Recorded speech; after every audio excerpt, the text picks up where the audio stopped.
2교시를 보시고 난데, 좀, 열 문제 쓰기가 좀 평탄치 않아서, 2교시 받고도 조금 그랬던 것 같아요.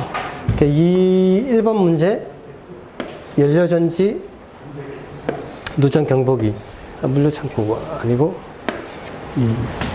직경내로부터에 대한 트래블 인하도선 접지급, 부품 및 접속 요 부분을 조금 난해하게 하시는데 나머지는 어느 정도 쓰실 수 있어서 1번, 2번, 3번, 5번 정도 쓰시면은 좀 좋았을 것 같습니다.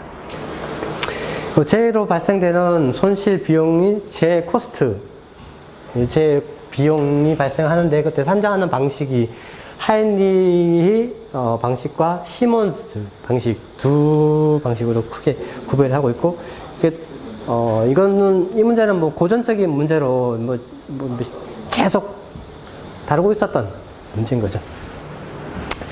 제 비용에 대한 정의 부분 좀 적어주시고, 이에 대한 그 목적 좀 적어주시고 개요를 시작하시면 좋을 거고요. 이것도 제 손실 산정 시 고려 사항들. 왜냐하면 하인리 방식하고 시몬스 방식이 내용이 뭐 이렇게 방대하고 많은 내용이 아니거든요. 그러다 보니까 어느 정도 2교시, 3, 4교시 타입 같은 경우는 2페이지 반에서 3페이지 정도는 좀 양을 적어 주셔야지 되기 때문에 정의하고 목적, 그 다음에 고려 사항 이런 사항들도 앞에 조금 적어 주시면서 토론해 주시는 게 좋습니다. 그 손실비 상정 시 고려 사항 같은 경우는 안전관리자가 쉽고 간편하게 산출할 수 있는 방식이 되고, 기업의 규모 크기하고 상관없이 적용이 가능한 방식, 그 다음에 집계나 추계가 할 수 있는 방식, 신뢰성이 높은 확률로 산정할 수 있는 방식, 이런 사항들이 제 비용 손실에 대해서 고려사항으로 제시를 할 수 있고요. 그다음에 하인리 방식 같은 경우에는 직접비하고 간접비로 구별해서 직접비가 1이면 간접비가 4 비율로 산정한다는 방식이 하인리 방식입니다. 그래서 직접 비용은 직접적으로 보상비하고 그다음에 의료비 이런 부분들 에 대해서 휴업 보상비, 장애 보상비, 요양 보상비, 유족 보상비, 유족 특별 보상비, 장의비 뭐 이런 사양들로 쭉 나와 있고요. 간접비 같은 경우에는 간접 손실 비용, 그래서 사고를 처리하기 위해서 관계자가 소비하는 시간 손실과 부상한 종업원의 작업 손실 이런 부분으로. 작업비 같은 경우에는 간접비 같은 경우에는 직접비의 4배 1대4 비율로 이게 뭐 하인리의 기본적인 손실 비용 산정 내용이고요. 그리고 시몬즈 방식 같은 경우에는 보험 코스트하고 비보험 코스트로 구별을 해서 산출. 보험 코스트에다가 그 A, B, C, D 항소에서 휴업 상해 건수, 그다음에 통상 상해 건수, 응급 처치 건수나 무상해 작업 건수를 해서 전체적으로 산정하는 방식이고요. 뭐 휴업 상해 같은 경우 영구 부분 노동 불능이나 일시 전 노동 불능 이런 부분을 구별을 하고 있고요. 통원 상해 같은 경우는 일시 부분 노동 불능 의사의 조치가 필요하는 통원 조치를 했을 때 이런 부분, 그 응급 조치. 그래서 상해 구분을 총 5가지 유형으로 구별을 하고 있습니다. 그리고 또 뭐 1교시에 나올 수 있으니까 그냥 기본적인 사항으로 좀 알고 계시면 좋을 것 같습니다. 그냥 공부를 네. 산업안전에 공부범위를 어떻게 잡아야 돼요? 예? 산업안전에 대한 공부범위를 어떻게 잡아야 돼요? 산업안전에 대한 단연적 문제로 해서 이렇게 우선은 기출 문제 위주로 보시는 게 가장 좋고요.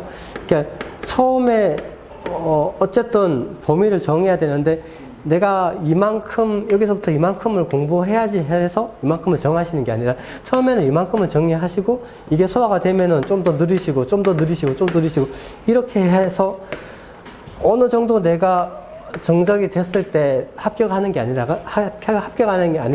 공부를 하다 점수 떨어지고 공부하다 어느 순간 한번 나가는 거예요. 네. 예.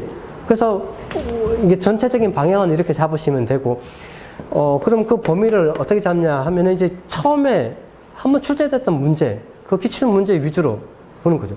기출 문제 위주로 보고 두 번째 보시는 게 그 개정법규.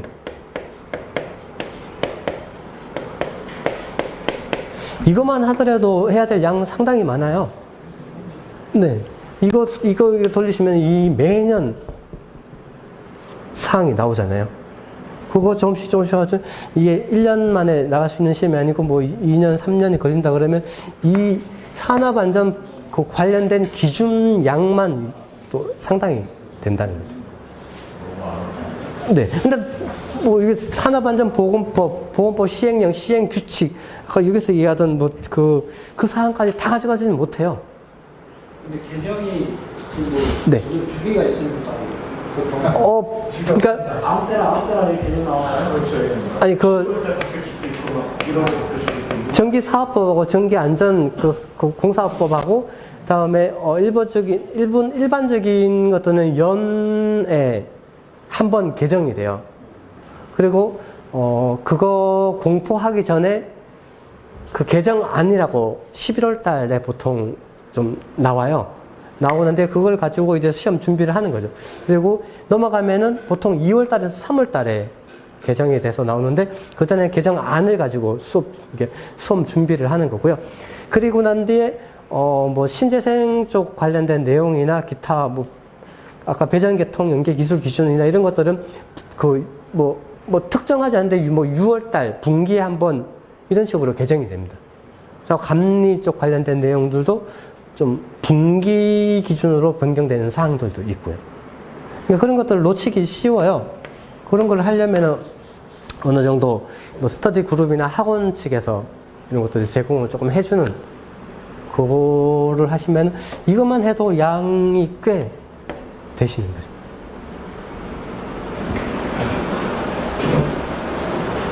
그런 식으로 가져가시면 되고, 우리 선생님이 주신 산업안전, 산업안전보건법 책 파란색 주신 거, 이만한 책인데, 그거 뭐 옆에 끼고 다니면서 계속 외울 수 있는 것도 아니고, 샵에 갔다가 못 가져갑니다. 그 중에 기출문제, 변경법규, 이런 것들 위주로. 그때도 수업 시간, 시험 시간 전주에도 말씀드렸지만, 산업안전보건법이 28년 만에 대대적인 개편이 돼서 우리가 주로 한 2번, 3번 정도 내용을 봤는데, 여기서 변경사항 1번, 2번, 3번 이렇게 쭉 있으면 요 사항만 딱 단편적으로 외우시는 게 아니라 요 사항이 있으면 우리가 아까 전에 MSDS 같은 경우에 MSDS에 관련된 사항들 얘네들까지 봐줘야 된다는 거죠. 그래야지만 문제 놓치지. 얘를 그냥 단순하게 얘를 물어보면 땡큐. 이제 공부하셔가지고 쓰시면 되는데 이를 직접적으로 묻지 않고 얘 관련된 얘를 묻는 경우도 있어요. 그러면 요 관련된 것까지 조금 보시면은 이제 범위가 또 많이 넓어져요. 근데 이렇게 공부를 하시는 거는 공부 기간이 한 3년 넘으신 분이 이렇게 하셔야 돼요. 1, 2년 안 되신 분들은 요거 하시면은 자기가 합격할 시점 되면 이 법규가 또 어떻게 바뀌어 있습니다. 지금 1, 2년밖에 안 되시는 분들은 이거 하시면은 좀 에너지만 소비하고 쓸데없는 좀 하시는 거예요.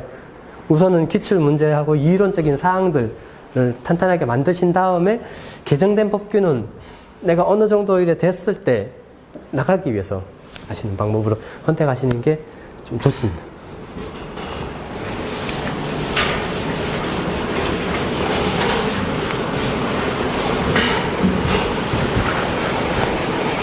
좀 있어서는 그 전에 나온 산업안전 질병들을 유심히 봐야 돼요. 유심히. 그러니까 관련 규정들을 많이 보시는 게 좋아요. 거기 나온 문제가 9문제가 나오는데 네.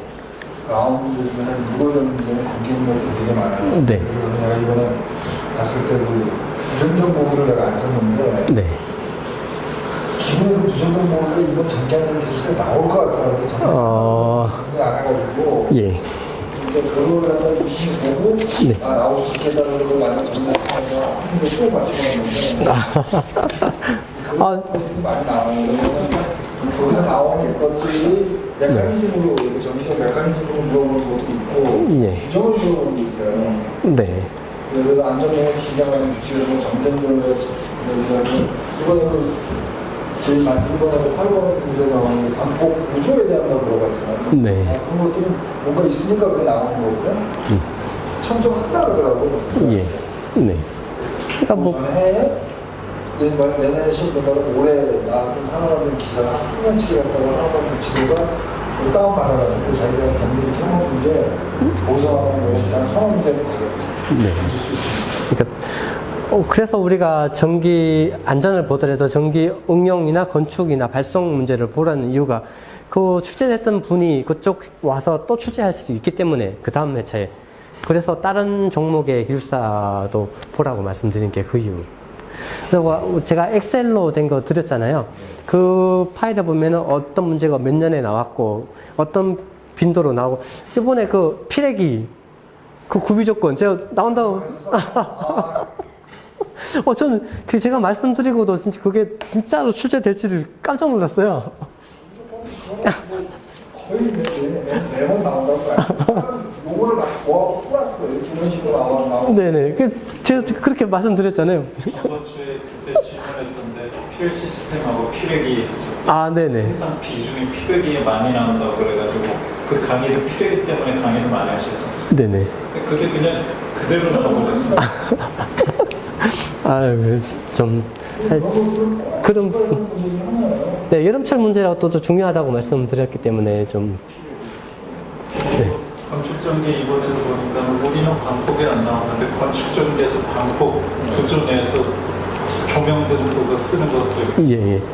근데, 그것만 보면 우리 걔들이 오히려 더 방폭을 더 지켜야 하는 거예요. 건축적으로 그런 거 잘하는데 그러니까 나오기는 하는데 그 조건을 그 방폭 지역하고 그 클린룸, 예, 클린룸은 조건을 앞에 달아서 나온 거죠. 그런 식으로 좀, 건축은 좀 지저분하게 나와요. 지난번에는 LT에서 아마 나온다. 그런 사람도 방법이 나왔거든요. 아, 예. 어디, 건축에서요? 건축적인 거기에 대한 LED를 방법에 대해서 설명하시고 그래가지고 예. 방법에 설명하고 지난 거니까 네. 우리 두번 나온 것 같아요. 방폭, 방제, 이거, 건축 전기에서는 그 방제 파트에서 이 방폭하고 내진, 뭐 정전기, 얘네들이, 예, 한 번씩 돌아가면서 나와요. 매 회차에. 그러니까 방제가 항상 이게 뭐 빠지지 않고, 그러니까 6230은 빼고, 걔네들은 좀 별도로 치더라도 이 방폭, 내진, 정전기 뭐 하나 더 있는데 얘네들이 돌아가면서 한 번씩 나옵니다.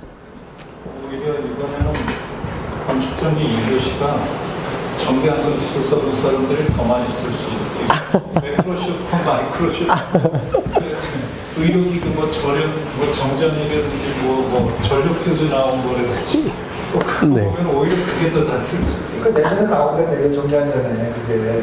그게 다음에 이게 모르는 문제 그렇죠.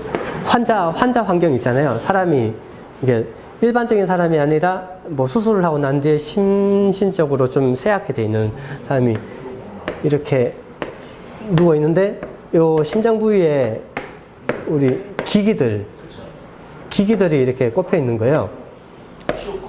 이거 다 꼽혀 있다 보니까 여기서 사용하는 전압이 여기서 사용하는 전압인데 미세한 차이로 인해서 이 사람이 생명에 위협을 줄 수 있는 쇼크를 줄 수 있다는 그게 매크로 쇼크와 마이크로 쇼크.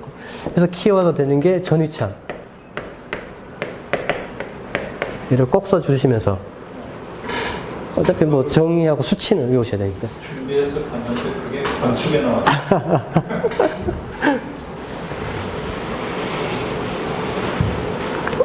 특히 그렇습니다. 비상전원에 대한 공급 그 문제도 예, 건축에서 나왔고요. 의료 장소 예. 거의 대부분이 안 좋았다는 소리인데 감정하는 경우가 쉽지 않고 감정을 왜 뭐마다 한 문제에 그러니까 요번에 감전이 되게 안 나왔어요. 보폭전압, 저촉전압도 그 건축에서 나오고. 건축에서 3교시에 나왔고 네네.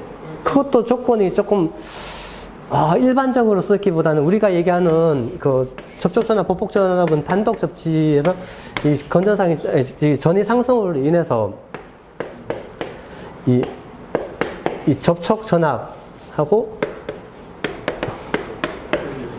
이 보폭전압 얘 얘기를 하잖아요. 근데 조건이 거기 또 조건이 또 메시전압이에요. 메시전압 보면은 메시망이 이렇게 있으면은 건전상이 전이 상승이 이렇게 올라와서 이렇게 된다는 거죠. 그리고 요 메시 끝부분이 더 많이 올라갑니다.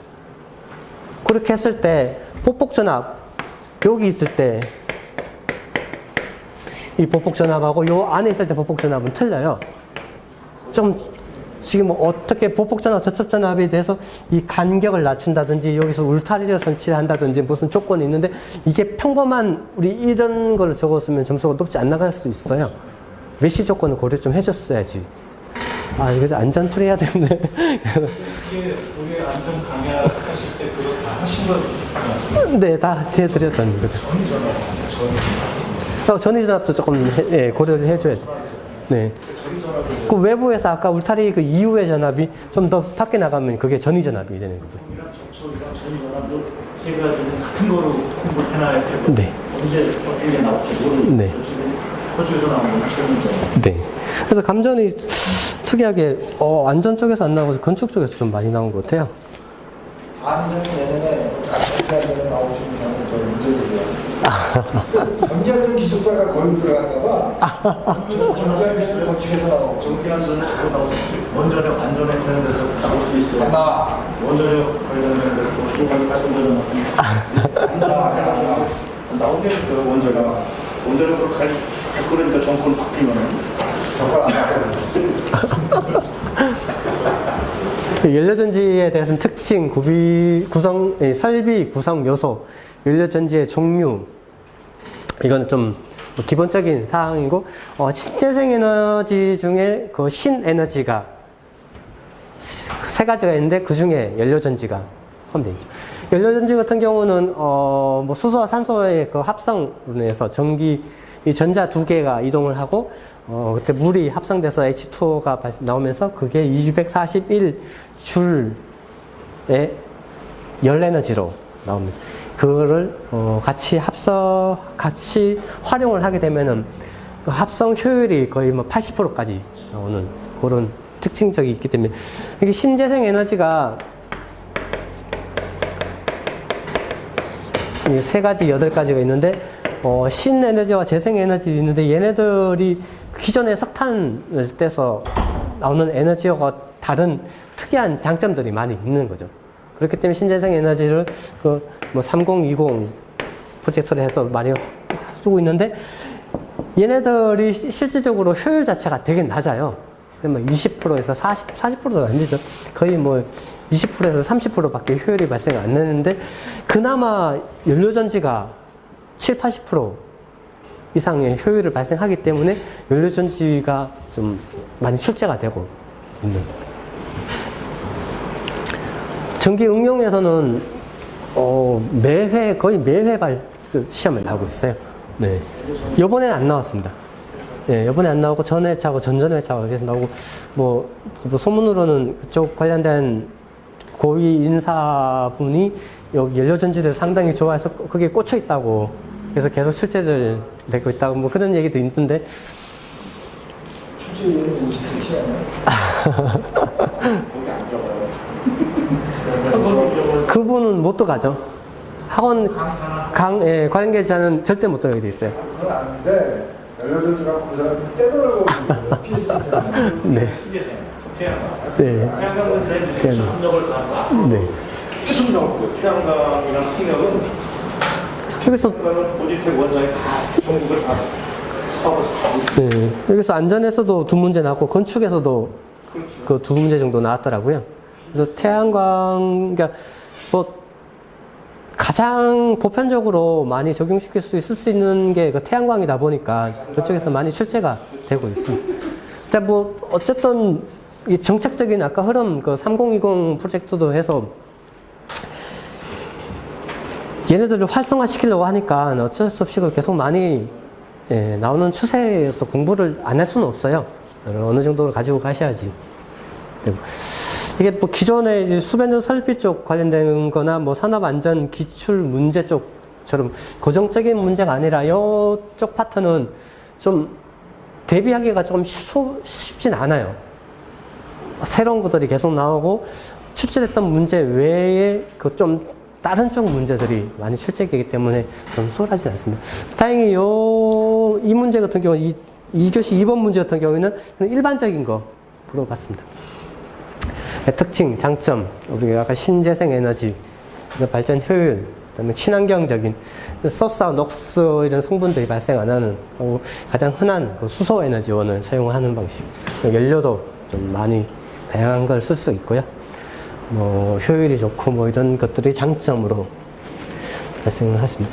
그러니까 뭐 어떤 거에 대한 특징을 적으라 그러면 특징은 장점과 단점으로 딱 구별해서 적어주시면 됩니다. 어떤 특징을 묻더라도 장점과 단점으로 목차를 뽑아주시면 되고요.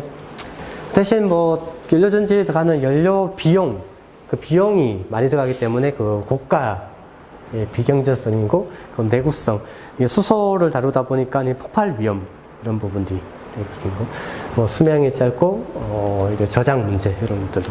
근데 뭐 우리가 전기 자동차, 수소 자동차, 뭐 수소 저장 탱크 이쪽에 많이 갈수록 더 많이 이제 생길 거고 더 많이 보급이 될 수밖에 없습니다. 그런 것들을 조금 보시면 좋고, 그래서 이 뒤에서 나오지만 1세대, 2세대, 3세대, 4세대 해서 가정용 연료전지 이쪽 부분도 보급되고 있으니까 그런 부분도 좀 보시면 좋고요. 우리가 아시는 것처럼 그 구성도 같은 경우는 구성에 대해서 쓰실 때 설비 구성 요소에 대해서 쓰면은 구성도, 구성품에 대한 기능, 요 틀로 딱 맞춰서 쓰시면 좋습니다. 이게 가장 안정적인 폼이고요. 그다음에 연료전지 구성도 연료를 넣어서 계질기, 그래서 수소를 분리하는 장치죠. 계질기를 넣은 다음에 그 스탁이라고 하는 그 연료전지 컴팩트하게 구성이 되어 있는데 요 내부에서 전자와 전공으로 수소와 산소를 공급을 해서 이 결합에 의해서 전자가 나오게 되고 그거를 인버터를 거쳐서 이제 전기로 사용하는 거고요. 그다음에 고온에 물이 나오면은 그거를 배열로 이용을 하는 방식의 구성도가 되고, 구성 요소로 이 계질기, 스탁, 인버터, 그다음에 회수 장치, 그다음에 감시 및 보호 장치로 해서 구분해서 얘네들의 기능들 좀 구성을 좀 해주시면 좋습니다. 그리고 우리가 지금 부식이나 이런 연료전지 이런 것들은 화학식 요거는 조금 외우기엔 조금 좀 어려운 감은 있는데 이런 것들은 조금 해주시는 게 좋습니다. 그러니까 내가 외우기 힘든 거는 남도 외우기 힘드는데 그거를 외워서 쓰시는 분이 조금이라도 점수를 더 높게 받을 수 있기 때문에 수식 같은 거, 부식하고 연료전지 여기는 수식 같은 거 좀 넣어주시면 하고, 그 화학식이 들어가는 게 몇 가지 안 됩니다. 연료전지하고 리튬이온 배터리 수식 몇 가지 안 되니까 그런 것들은 조금 가지고 가시는 게 좋습니다. 연료전지 구성도 이쪽에 보면 수소가 에너지는 아니나? 수소가 에너지원이냐고요? 에너지고요. 플러스 그리고 산소가 마이너스 공기가 그러니까 그렇죠. 아니 수소가 마이너스 음극적으로 공급이 되는 거예요. 수소, 예. 수소가 X 플러스입니다. 네. 맞습니다. 그리고 연료전지의 종류는 1세대, 2세대, 3세대, 4세대로 해서 PAFC, MCFC, SOFC, PMFC로 구별을 하고 있고, 얘네들은 조금 이게 되게 뭐 어떤 책을 봐도 다 이런 식으로 정리가 돼 있고, 이거는 조금 어느 정도 암기를 하시고 계신 게 좋습니다. 이게 뭐 전해질은 간단하게 하시면 되고요. 이 종류, 인산형, 용융, 탄산염, 고체, 산화물형, 고체, 전해질형, 그 다음에 촉매제. 얘네들이 그 수소하고 산소하고 결합을 시켜서 그 이게 이제 그러니까 화학 결합이 되면 되는데 얘네들이 작동 온도가 너무 낮아버리니까 원활하게 안 되니까 그거를 그 촉매제, 백금을 써서 촉매를 시키는. 이렇게 백금을 쓰다 보니까 연료 비용도 올라가는데 백금을 쓰면서 더 많은 비용이 들어가니까 효율에서 좋지 않은 게 되는 거고요. 그래서 보니까 효율이 더 낮게 됩니다. 그래서 1세대 예전에 쓰던 방식이고 2세대 MCFC, 그래서 용융 탄산염 쓰는 방식. SOFC가 그 남동화력에서 그 실용화돼서 쓰고 있는 방식 SOFC. 그리고 PMFC 같은 경우 우리가 그 가정용으로 적용하는 방식이 우리 4세대 방식이라고 보시면 됩니다. 그래서 작동 온도, 촉매제, 작동 온도, 뭐 종류, 전해질 이런 것들, 뭐 효율은 말씀드린 것 전번에 말씀드렸지만 효율 이게 숫자로 된 거는 어떤 범위 내에 대략적인 상중하든지 아니면 이렇게 하면 되지 정확한 수치까지는 외우실 필요 없다고 말씀드렸고요. 이 적용도 이런 것도 간단하게 암기해서 나중에 이렇게 표로 작성해서 적용시킬 수 있는 선에서만 하면 되지 이 숫자를 정확하게 50kW 막 100에서 250kW 뭐 정확하게 아실 필요는 암기하실 필요는 없다고 말씀드렸습니다. 그렇게 해서 좀 보시면 좋고요. 누전 경보기 설치 대상과 설치 기준 및 동작 원리에 대해서 작성을 해서 누전 경보기 같은 경우 되게 자주 출제되는 문제 같아요.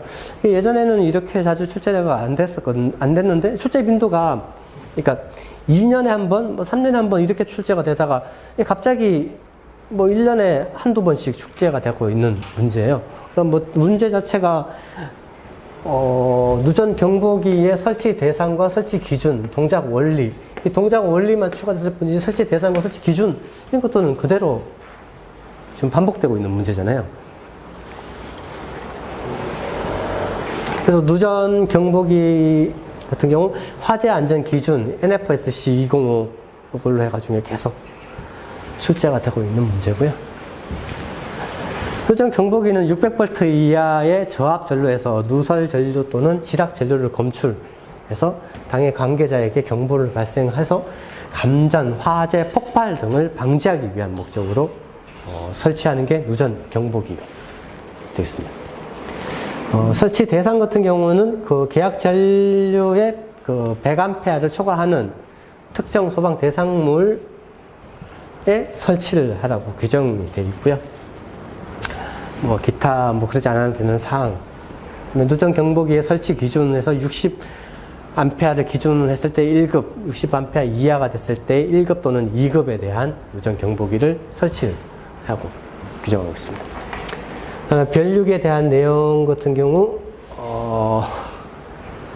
특정 소방 대상물의 형태나 인입 시설물에 따라 옥내 5개형 지정을 해서 1종, 2종 접재선의 점검이 쉬운 장소에서 설치를 하고 그다음에 외용의 전로에 해당하는 경우는 5개형 타입으로 설치를 하라고 규정되어 있습니다. 누전 경보기 수신부 같은 경우 점검이 편리한 장소에 설치를 하고 가연성의 전기, 먼지 등의 체류할 우려가 있는 장소에 전기 회로에는 해당 부분의 전기 회로를 차단할 수 있는 차단 기구를 수신부에 설치를 하겠습니다. 그래서 얘네들이 누전 경보기, 누전 차단기가 아니고 경보기이기 때문에 누전이 발생되면은 음량 장치를 통해서 신호를 주는데 수의실들 상시 사람이 근무한 장소에서 인지를 할 수 있게 다른 뭐 소리, 음량, 음색과 구별을 할 수 있게 좀 설치를 하라고 규정되어 있습니다. 전원은 그 분전반 내 분전반으로부터 전용 회로로 공급을 하고 각각의 개폐기 같은 경우는 15A 이하의 과전류 차단기, 20A 이하의 것에 각각 개입할 수 있는 것을 설치하라고 되어 있습니다. 전원을 분기할 때는 다른 차단기에 따라 전원을 차단하지 아니하도록 규정을 하고, 전원의 개폐 같은 경우에는 누전 경보기용임을 표시를 해서 좀 구별을, 식별을 가능하게 규정을 하라고 되어 있습니다. 이 부분은 계속 출제가 되어 있는 부분이고요. 일단 누전 경보기의 동작 원리. 동작 원리는 이 동작에 대한 설명을 하려면 구성도, 그 구성품에 대한 대략적인 설명 주시면 좋겠죠. 누전 경보기가 영상 변류기 ZCT에서 발생되는 신호를 검출해서 수신부로 부전화 벨로 신호를 주는 그런 부분을 좀 설명해 주시면 되고요. 누전 경보기의 동작 원리 같은 경우 이 단상일 때하고 삼상일 때 기준으로 구별해서 정상 상태와 누전이 발생했을 때의 상태로 구별해 주시면 좋습니다. 그리고 또 단상인데, 단상에 ZCT를 설치를 해서 이 유입되는 전류하고 유출되는 전류의 차를 검출을 해서, 그러다 보니까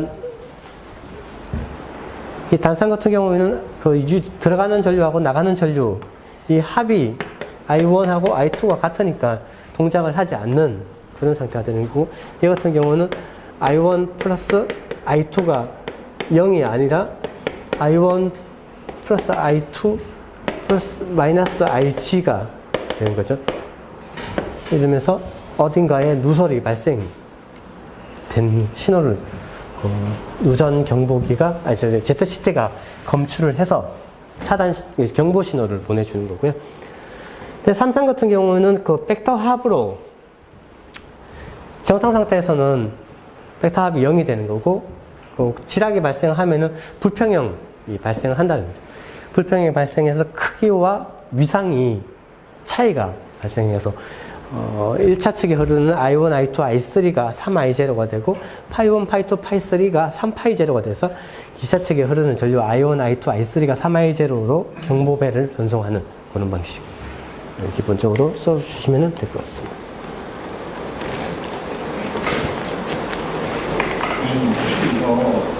이번에 화재 기준 보고 작성하신 거죠? 네? 화재 안전 기준, NF, SC 이런 걸 최근 걸 보고 작성한 거죠? 예. 근데 변경? 이런 게 수정이 안 되는 거죠? 접시장이 추가 안 돼 있다고요? 수정이 안 됩니까? 이종 접시 설치라고. 이종 접시는 이 부분이요? 설치할 것. 그쪽은 수정을 안 해놨다는 얘기예요, 접시가. 이거 이종 접시, 종별 접시 없어진 거요? 그게, 아직까지 모든 사항에 다 박혀 있지 않아요. 전압의 범위도 정확도로. 네. 왜냐면은, 우리가 KC가 2021년에 2년간의 계도 기간을 주고 2021년부터 이 적용을 하기로 했었는데, 지금 유예 기간을 또 1년을 더 연장을 시켜서 이 전기 설비 기술 기준 및 판단 기준하고 내선 규정을 겸해서 같이 쓰잖아요. 21년까지. 네. 그래서 올해까지는 같이 사용을 하고, 지금 이 부분도 그러고 우리가 KDS 이 내용하고 뒷부분에도 나오는 내용이 있는데, 거기서 보시면은 아직까지도 종별 접지로 변경 안 하고 쓰는 데가 상당히 많아요. 그래서 얘네들에게 종별 접지는 폐지를 했다고 드는데, 이런 특정 우리가 코리안 일렉트로닉 코드 여기서 얘기하는 것들을 모든 거에 다 동시 적용이 다 안 되고 있어요. 그런 것들은 좀 빨리 개선을 돼야 될 문제인 거죠.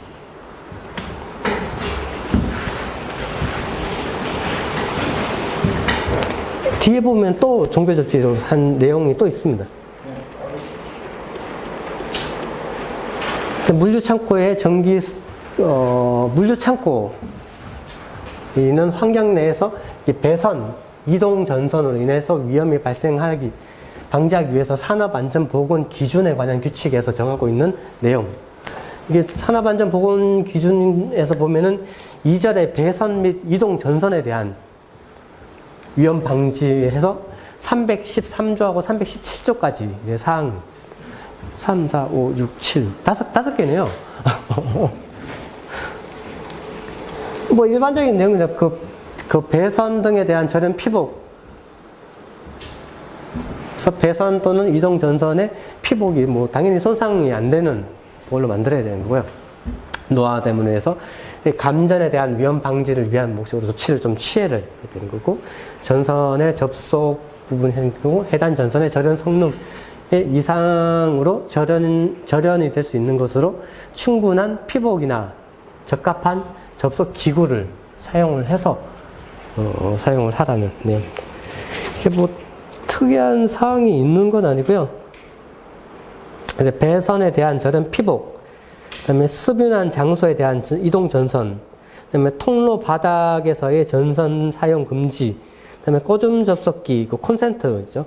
그 절취 사용 시 준수 사항, 이동 및 휴대 장치에 대한 사용으로 전기 작업, 뭐 이런 사항으로 요 법규 사항이 규정되어 있는데, 이것도 이걸 한번 보고 이 항목을 다 외워서 쓸 수 있지는 않을 거예요. 뭐 이런 것까지 가져가시기는 좀 어려움이 있습니다. 그래서 절연 피복이 손상되거나 노화됨으로 인한 감전 위험 방지, 이런 것들을 313조에 있고, 수변한 장소에 대한 이동으로 물 등의 도전성이 높은 액체로 수변한 장소에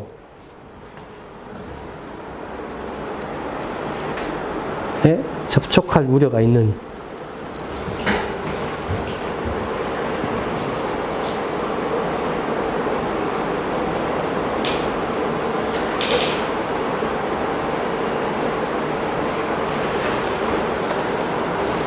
충분한 절연 효과가 있는 거를 사용을 해야 되고요. 수변한 장소, 이동 전선,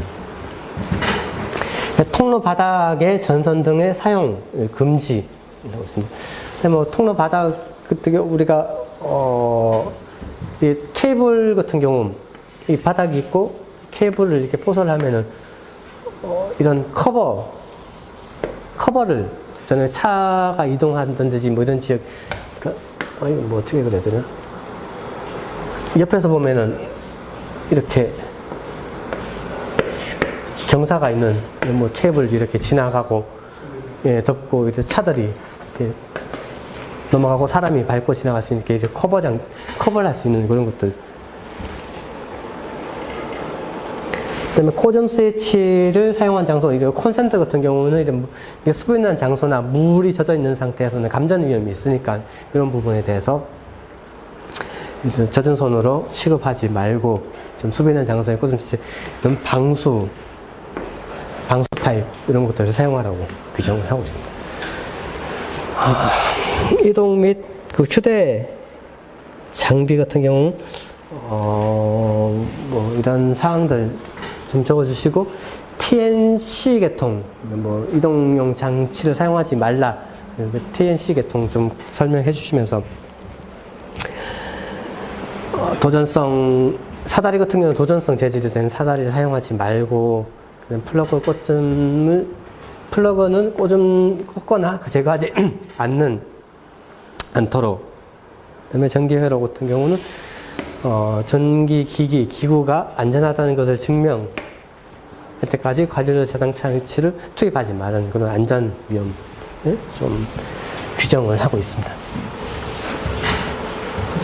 2-5교시 5번 문제 보면 직경 내로부터 대상물에 대한 보호를 하기 위한 피해 시스템의 수대부 인하도선 접지극 부품 및 접속에 대해서 설명하라고 하는데, 딱 보면은 어느 정도 수대부 인하도선 접지극은 우리가 6230으로 많이 접했기 때문에 어느 정도 쓰실 수가 있는,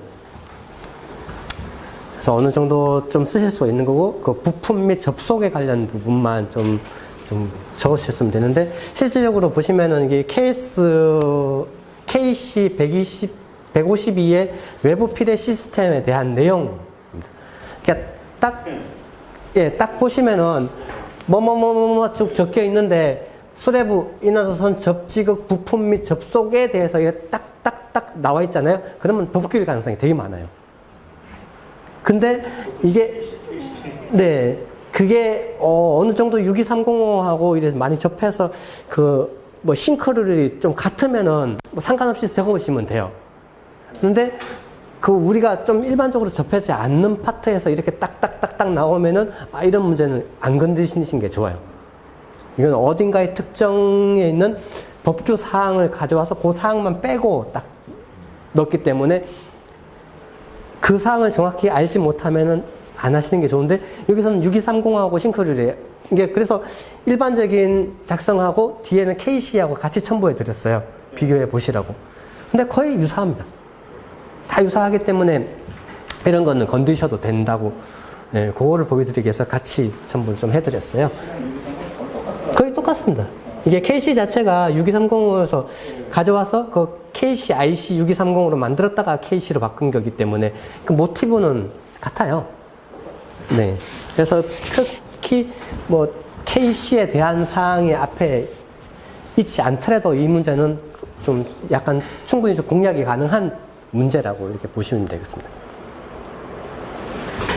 근데 뭐 산업안전보건법 관련된 내용 중에 어떤 A, B, C, D에 대해서 설명하시러 딱 나오는 그런 문제는 안 건드리는 게 좋아요. 이게 법규 사항일 가능성이 되게 많아요. 그래서 얘네들이 수레부 인하도성 접지극은 LPMS 중에 LPS, 이 ELPS, 외부 필에 대한 내용이라는 거죠. 외부 필의 시스템, 수레부 인하도선 접지극에 대한 내용이고, 직정내로 대지를 방류시켜서 대작물을 안전하게 보호하는 목적으로 설치하는 필의 시스템이 있습니다. 수레부 같은 경우 우리가 어쨌든 명칭 쓰고 정의 쓰고 종류, 특징 이런 위주로. 왜냐면 얘네들 수레부가 뭐 원인 영향 대책으로 쓸 수는 없는 거잖아요. 수레부 낙뢰를 수레시키는 역할을 하는 침, 그냥 쇠봉 이런 건데, 이 원인 영향 대책이 아니라 이런 것들은 어떤 장치 이런 거니까 수레부 명칭, 정의, 구성, 특징 이런 걸로 구별을 해서 쓰시면 되고, 수레부는 뇌격을 수렴해서 보호 대상물의 뇌충격으로부터 피해 보호기기를 보호하는 설비가 되는 거고, 구성은 돌침, 수평도치, 매치도치로 구별하고, 배치 방법에 따라서 보호각법, 회전구체법, 매시법으로 세 가지로 구별을 하고 있습니다.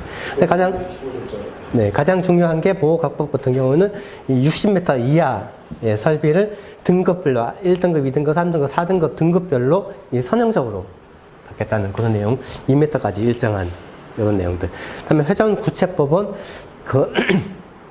롤링 페이스법으로 해서 구체를 굴렸을 때 닿는 면적을 보호 범위 안에 선정하는 방식으로 1등급, 2등급, 4등급으로 구별을 하는데, 얘네 같은 경우에는 60m 이상 건물하고 20m의 층내에 대한 부분. 그 다음에 IS, 구체 반경, 반지름 RS는 10I의 0.65m를 우리 6230호나 KC에서는 이 방식을 선정하고, 이 종류가 4가지 있다고 말씀드렸는데, 이 방식을 쓴다고 말씀드렸고요. 매시법 같은 경우는 매시망을 간격, 등급에 따라서 간격 치수를 정의를 하고 있고, 지붕의 가장자리, 돌출부, 지붕 경사의 10분의 1 되는 용마루 이쪽 부분에 해서 설치를. 그래서 매시법 같은 경우 그러다 보니까 좀 평평한 건물에서 좀 쓰는 거고, 회전구체법, 보호각법은 60m 기준으로 했을 때 단순한 건물 같은 경우는 보호각법, 그 다음에 좀 복잡한 구조로 되어 있는 게 회전구체법 사용하고, 물론 섞어서 같이 촘촘하게 할수록 더 보호 등급은 더 올라갈 수 있다고 이렇게 보시면 되겠습니다. 분리된 설비하고 자연적 구성 부재에 대한 내용들 좀 적어주시고, 인하도선, 그래서 인하도선 같은 경우는 수레 시스템에서 수레한 내격 전류를 접지 시스템으로 통해서 대지를 방류시키기 위해서 거쳐가는 이나 선인 거죠. 여러 개의 병렬로 그 다음에 가능한 짧게 구조물 도체 도전부 사이의 등전이를 이루는 그런 내용들. 이나 선수에 대한 배치 기준을 좀 적어주시고, 여기 또 분리되지 않는 시스템이나 자연적 구성 부재 내용 좀 적어주시고요. 이 접지극 같은 경우는 내격으로부터 대지로 방류를 시키는 설비를 접지극이라고 얘기를 하고, 뇌격 전류에 대한 대지를 방전을 해야 되고 신속하게 방류를 해야 된다. 종류는 A형 접지극과 B형 접지극과 그 광역 글로벌 접지로 구별을 할 수가 있습니다. A형 접지는 형상이 좀 단순한 수평, 그런 접지극, 방사형 이런 식으로 등급에 따른 구별을 할 수 있고요. 다음에 B형 접지극 같은 경우에는 대지의 접속 면적이 80% 이상 되는 건물을 수평 한도체, 그다음에 외시, 그다음에 기초 접지 이런 걸 이용해서 그 B형 접지극을 이용할 수 있습니다.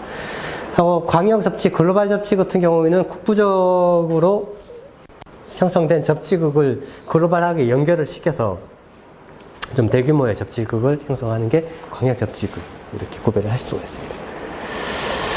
부품 및 접속 같은 경우는 6230에서 나오진 않는데, 그 KC, KC IC 6230-3, 3부에 있는 내용하고, 위에 표 5, 표 6, 표 7, 이런 식으로 해서 얘네들이 거기에 있는 사항들을 최소 굵기는 어떻고 그 형상은 어떤 재료를 쓰고 어떤 모양으로 하는 접속은 어떻게 하라는 그런 규정을 나와 있습니다. 그 규정을 간단하게 보시면 이거 뭘 외워서 쓸 수는 없어요. 보시면은 62305 다시 그 표 6이 이겁니다. 수레도체, 피레침, 인화도선의 재료 형상, 최소 단면적은 구리, 주석 도금한 구리, 알루미늄, 용융 아연 도금강, 스테인리스 강으로 했을 때 형상에 따라서 이 최소 단면적을 이렇게 하라고 하는데 이거를 외워서 쓸 수는 없는. 첨부를 해드렸으니까 한번 보시라고 좀 드렸고, 그 다음에 표 5번에서 얘기하던 피레 시스템의 재료와 사용 조건, 또 재료 조건에 따라서 이런 사용, 부식 이런 내용으로 표로 5로 정리를 하고 있습니다. 이 내용의 첨부 자료도 피레 시스템 적용 기준 요걸로 첨부해가지고 드렸으니까 한번 보시면, 근데 어차피 이거 보셔서 한번 보고 딱 이래 표로 저렇게 돼가지고 숫자 나열되어 있는 거는 외워서 시험장에서 쓸 수 있는 유형의 그건 아니에요. 이게 대략적으로 어떤 의미를 가지고 있는지 그런 것들을 적을 수 있는 그런 걸로 참고 자료로 그냥 보시라는 거지. 이거를 어떻게 써야 그냥 모금 답안에 있는 이런 내용으로 쓰시면 됩니다. 이거를 적어서 외워서 쓰지 못하잖아요. 요 규정 자체에 있는 KSIC 62305-3의 표 5에 이런 형상과 크기와 이런 재질에 따라서 구별을 하고 있다. 이런 것까지만 제시를 하면 됩니다.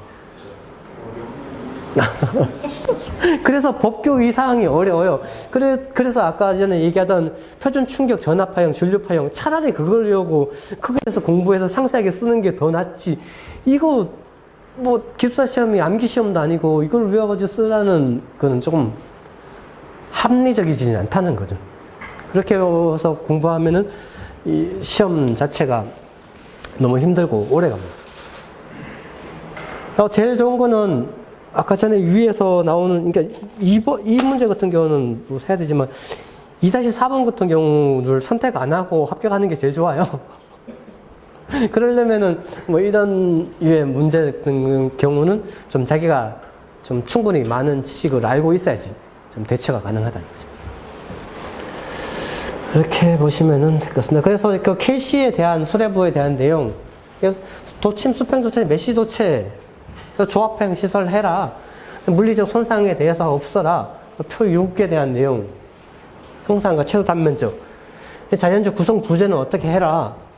수레부 시스템 같은 경우 보각법, 회전구치법, 메시법 이런 대한 내용이고, 이에 대한 크기, 표, 그림, 아까 얘기하던 그러니까 표 안에다가 그림 그려졌던 그 내용 다 있고, 60m에 대한 내용, 그다음 상부 20m 층내에 대한 내용, 이 글로서 다 돼 있는데 아까 그 내용하고 이 싱크율이 어느 정도 맞다는 거죠. 그러면 이런 문제는 선택해서 쓸 수가 있는 유형이 되는데, 그게 아니라 이게 좀 생뚱맞은 케이스에 이제 전혀 우리가 다루지 않는 이런 내용이 나오면은 이 문제는 우리가 알고 있는 지식으로 쓸 수가 없는, 네, 그런 것들을 뭐 하나의 팁인데 그렇게 대처할 수 있는 그런 것들도 좀 하시면 좋을 것 같아요. 그럼 내용은 앞에서 했던 내용하고 거의 뭐 비슷하니까요. 보시면 되겠습니다. 근데 이 교시 6번 문제에 한국전기설비기준 KC, 이 KC에 따른 태양광 발전 설비에 대한 다음 사항을 설명하라고 했고, 태양광 모듈의 직렬군 최대 개방 전압, 이 개방 전압과 직류 75kV, 그다음에 초가 1500kV 이하에 대한 시설 장소에 대해서 울타리에 대한 안전조치 사항을 적으라는 내용이고, 태양 모듈에 대한 시설, 그냥 보호장치, 이런 내용으로 해서, 이 1번, 2번, 3번 사항에 대해서 그 KC 521-1의 5번, 그 다음에 522-2.1에 대한 내용, 그 다음에 522-2.2에 대한 내용, 그 다음에 522-3.2에 대한 내용을 쓰라고. 그러니까 이런 문제는 KC를 이렇게 세부적으로 KC도 두께가 이만합니다. 1000페이지가 넘는데 이렇게 세부적으로 가져가기는 좀 쉽지 않다는 거죠. 근데 가져가기는 해야 됩니다. 최종적으로 바뀌기 때문에. 그리고 전번 122회였나요? 그때도 KC에서 4문제가 5문제 나왔잖아요. KC는 네, 계속 나온다고 보시면 돼요. 네, 이 문제 같은 경우에는 뭐 건축인지 안전인지 응용인지의 종목에 상관없이 언제든지 나올 수 있는 문제라고 보시면 돼요. 근데 이거는 울타리에 대한 안전조치 사항은 건축이나 딴 데 나오긴 좀 응용에서만, 안전에서만 나오는 유형의 문제, 뭐 이런 것들은 나올 가능성이 있지만요. 개방 전압. 태양광 설비 같은 경우에는 셀을 모아서 모듈, 그 다음에 어레이, 그 다음에, 그거를 직렬, 병렬 조합으로 쭉 만드는데, 이 직병렬 조합을 만들면서, 태양광, 셀이 있고, 셀을 이렇게 합쳐서, 모듈을 만들어서 직렬과 병렬의 합성으로 해서 어레이를 쭉 만들잖아요. 그러면서 얘네들이 직렬로 쭉, 어차피 DC 배터리, 그러니까 직렬로 쭉 연결을 할수록 이 전압이 올라간다는 거죠. 전류는 똑같고, 전압이 올라가고, 이 병렬로 이렇게 쭉 늘수록 이 전류가 쭉 올라간다는 거예요.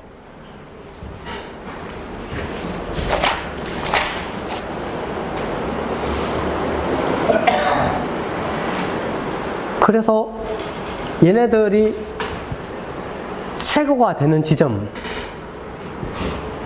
전압이 최고가 되는 지점,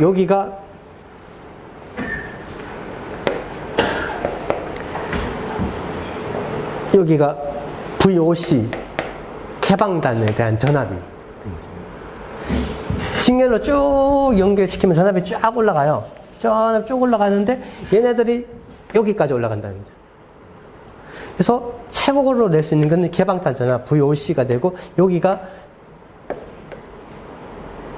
VMPP, 이게 전압에 대한 최고점이 여기가 되는 거고, 개방 시 최고되는 지점이 여기가 되는 거고요. 그 다음에 병렬로 쭉 연결시키면 전류가 쭉 올라가는데, 이 최고가 되는 지점, IMPP가 요 지점이 되는 거고, 여기가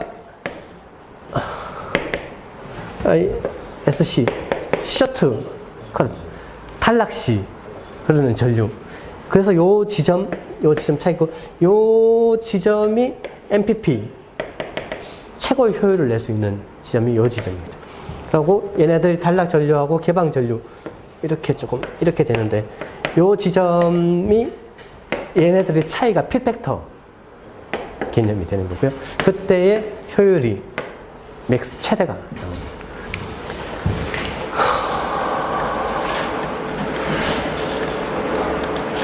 그래서 여기서 얘기하는 최대 개방 전압 요 부분 VOC 여기를 얘기를 한다는 거예요.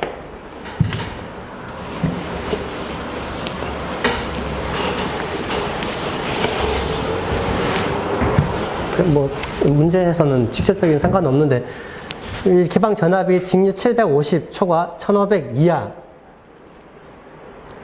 이 저압 계통이 된 거죠.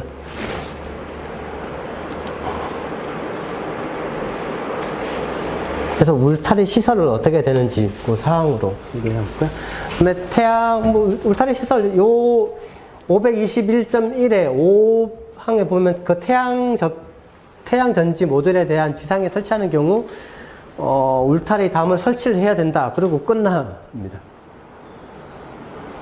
그래서 351.1의 1항에 의해서 울타리를 설치하라고. 그다음 351.1의 1항을 찾아가야 돼요. 그래서 찾아가면은 발전소 등 울타리 담에 대한 시설, 태양광이 아니라 발전소에 대한 울타리 담 등의 시설로 정의가 되어 있습니다. 그 사항을 적으셔야지 된다는 거죠.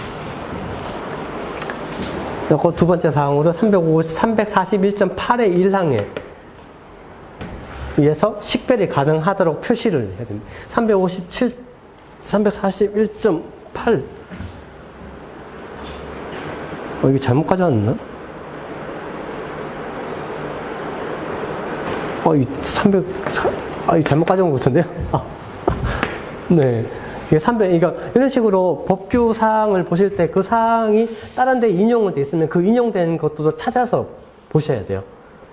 그래야지만 이게 완성체가 된 느낌의 답안을 쓸 수가 있습니다. 그래서 울타리에 대한 담에 대한 내용들을 태양광 쪽이 아니라 발전소에 대한 울타리 담 등에 대한 시설 기준, 이 기준으로 인용해서 쓰셔야 되고요.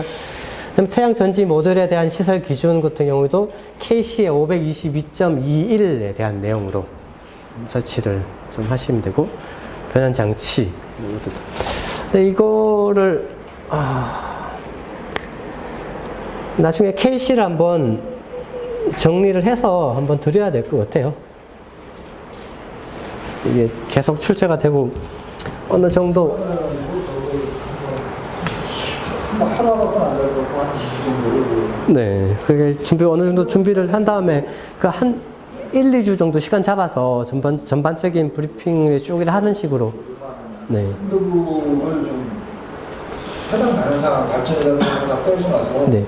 해당되는 사항, 언급되는 네. 부분만 그러니까 철도 쪽하고 이런 좀 그 고압 측 이쪽 부분에 좀 빼고 그 나머지 이제 저압 측하고 감전보호 쪽 그런 부분하고 우리가 좀 많이 다뤘던 그 자동 차단에 대한 조건이나 뭐 이런 감전보호에 대한 조건을 많이 했으니까요. 그런 부분을 빼고 쳐내고 하면은 어느 정도 양으로 들어올 것 같아요. 네. 그거 한번 정리를 해서 자료로 한번 첨부해 드릴게요. 알려줘서 울타리 담당의 시세가 한번 나왔던 문제라고 그러는데. 네. 경기안전에서. 그거 이게 건축에도 다 나왔고 이거는 네, 나와요. 고압 측은 그러니까 우리가 하는 60364 같은 경우 60364 같은 경우에는 저압에 대한 사항이에요. 고압에 대한 사항이 아니에요. 근데 고압에 대한 사항을 찾아보면 전부 다 얼마만큼 이격시키라 뭐 이런 내용밖에 없어요. 그래서 그런 사항들 울타리 펜스를 어떻게 치고 뭐 이런 기준밖에 없거든요. 열쇠로 잠궈야 된다. 네. 그럼 항상 하는 게 뭐 시건 장치 뭐 얘기 나오고. 표시해야 된다. 출입 검증하시죠. 네.